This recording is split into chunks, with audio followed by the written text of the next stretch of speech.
Эти два дома по улице Энгельса уже много лет смущают взгляды горожан. Мрачные строения находятся в самом центре и пустуют, потому что их давно расселили.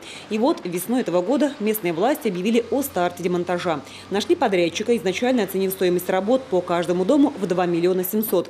Но подрядчик-победитель снизил цену на 400 тысяч. В плане на год 7 ветхих строений. Каждый без хозяев простаивает последние 5 лет.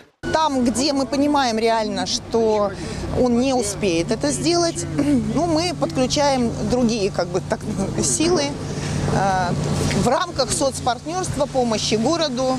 В этом заинтересованы, поверьте, большинство даже подрядных организаций, потому что часть домов при разборке – это их строительные материалы. Подрядчики пока укладываются в назначенные сроки. Работы ведут постепенно, демонтируют и сразу вывозят мусор, чтобы в городе не образовалась большая свалка. По периметру стоят люди, стоят ограждения, но нашего русского человека ничем не остановить. Если он хочет пройти к какому-то дому, то есть он пройдет.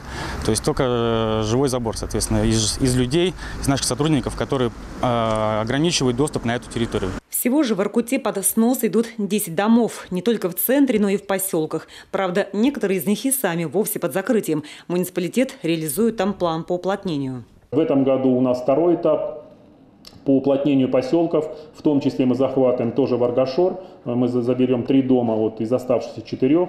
И полностью будем переселять микрорайон Семзаводской, в котором сегодня проживает 80 семей. Он тоже такой стоит на отшибе. Будем переселять в поселок Северный.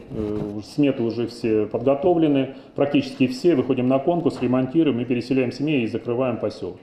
То есть, в принципе, программа у нас была уже несколько лет, но отсутствие финансирования не позволяло уплотнять поселки. Что же касается самой Воркуты, те места, где раньше стояли дома, планируют отдать в пользование предпринимателям. Если такое предложение окажется невостребованным, участки на радости жителям просто озеленят.